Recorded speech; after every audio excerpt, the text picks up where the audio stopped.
Well, speaking of women that have opinions, I just began reading the biography of Susan Sontag, and she talks about her upbringing in the first chapter, or the book does. Sorry, it's not an autobiography. And I know this is not a new question, but do you think a good writer starts from strained beginnings? Strained beginnings. And did she put that phrase into context a little bit? Well, there's a quote as it opens up the book, and she said this in 1987. The distance from my origins is exactly what I like. There is nothing I could return to. So, without going too much into her own personal story, even though she grew up fairly well off, it wasn't a happy beginning, and she never really felt part of where she came from. She always wanted to get out, even though it was a comfortable middle-class upbringing. That's interesting. Right. Okay. So the question again was, do we think what comes from strained beginnings? An excellent writer, somebody who's really able to go there, deep into the dark places of the human mind, and up into the high manic points at parts. Do you think it has to come from something turbulent? Like, do artists have to suffer? Yeah, it's that cliche question. Yeah. But I think there's a lot of truth to it. Yeah, no. I mean, because, having suffered a little myself every once in a while, like, suffering is about compassion, and it's about empathy, and it's about, like, if you strained beginnings or certain kinds of suffering it kind of strips away a lot of the meme on my Facebook this morning was J.K. Rowling, who was talking about when she hit rock bottom and she wasn't homeless, but she was like next best thing to homeless that you could be in Britain. And she's like, everything else is gone and this is all that's left. And so it's easier at that point to kind of look and say, what are the important things? What are the essential things that you want to convey? What is most important to you, both in your life, like what do you want to do, but I think also in your writing. I don't think it hurts. Sure. Yeah, I'm sure that there's some people out there who've had really pleasant lives and are also awesome writers. But I think as much as we can, as we can empathize, and as much as suffering gives us a little nudge toward that, right, it's helpful. Yeah, I think, I had a lovely childhood. I grew up middle class, I grew up in Los Angeles, but at a certain point I had, challenges with my father, and I'm divorced, and, I have health issues, and there are certain things that that when I think about where I am now, in my late 40s, moving into my 50s, that I can draw from and that I can use and mine. And we were recently in Switzerland workshopping our screenplay, and we had an opportunity to work with an actress and really go deep. And I realized there were things that I was not opening myself up to as a writer that could feed the story in a way that, I wanted to be, I wanted to keep that side separate. And when we really opened ourselves up to this hurt and this loss and this pain, we were like, oh, that could be really good. And I think because my background is in journalism, I'm reflecting on other people's lives and sharing other people's stories, and I'm always focusing that way, focusing outward. And this has really forced me to focus inward on what really hurts, and and where my courage has to come from, and in turn where this character's courage and her truth has to come from. So, you know, but I'm not a drinker, I'm not a smoker, I don't do drugs, you know, I don't have those kinds of proclivities, but, you know, which a lot of writers tend to have. Sure. But I do feel like my own personal journey has been important in my writing, and whether it's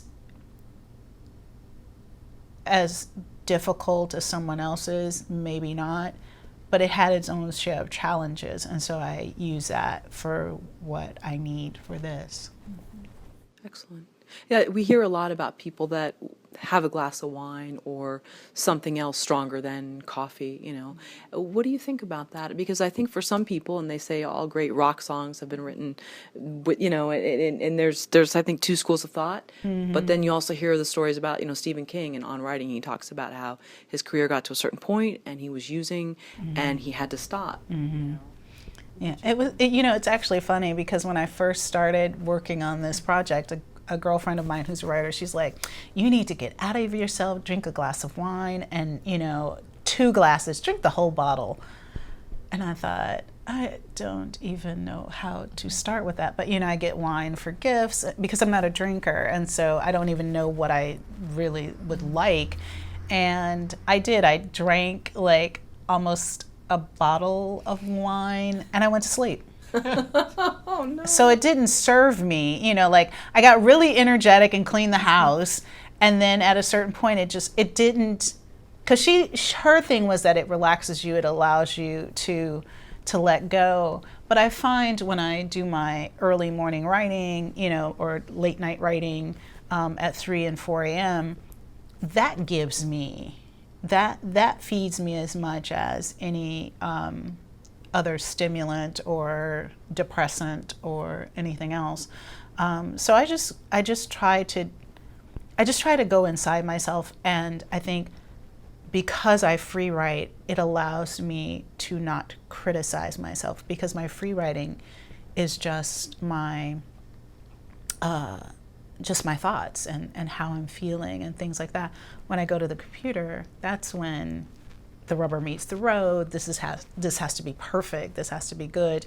But if there, you know, but I can see things in my free writing that I'm thinking, because even when we were at the workshop in Switzerland, we had this challenge where we had to write a scene, a new scene for our screenplay specific to this character and her mother who had died, and it was Mother's Day, and it was the first time in my 48 years on this planet that I had not been with my mother on Mother's Day. My mother's still alive, but I wasn't with her, and I emailed her and wished her a happy Mother's Day, and I felt this disconnect for the first time, like, my mother's not here, and I'm not celebrating with her. And for women who, or for people who have lost their parent, I'm blessed to still have both of mine. But, you know, like Father's Day came, my dad and my mother were on their 50th wedding anniversary, you know, trip. So I didn't spend Mother's Day or Father's Day this year with either of my parents. And it was just like this weird disconnect. So I tap into that. I tap into that feeling of, you know, while I was sitting in Switzerland, I was like talking to my mother, like sharing things with her about what I was doing on that day. And it turned out to be a really nice scene that we acted out during our workshop. But it would have never come that way. And I don't know if drugs would have helped or anything like that. But it just comes from my letting go, my personal letting go. So yeah. Yeah. When you think about drugs and writing, or then there's a couple ways that you tend to think, okay, how can it be helping? And one is it stimulating creativity? And the other is it working by kind of vanquishing inhibitions and your inner critic? And I'm also someone because of certain health reasons, I quit drinking at a certain point.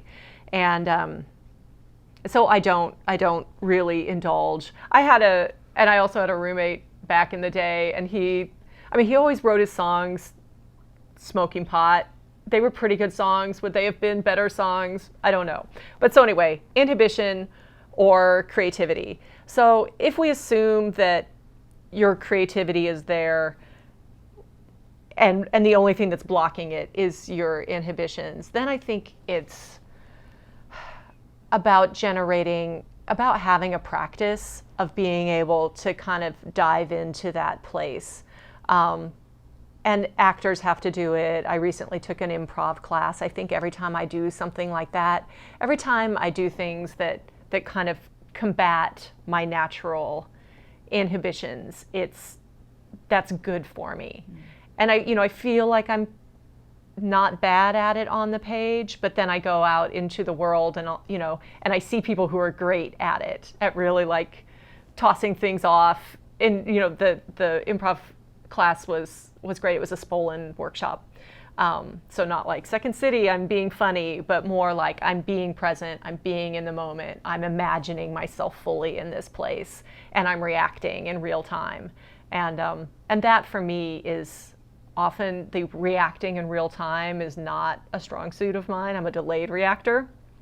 So all of that, I feel like in terms of my life as an artist and a storyteller, it's something where I really do try to keep finding opportunities to work with that so that I can reach that place, because I think we do. I think everything is tempting if you're, be it, various substances or practices or what have you, if you want to kind of get to a deeper level and, be better than what you are.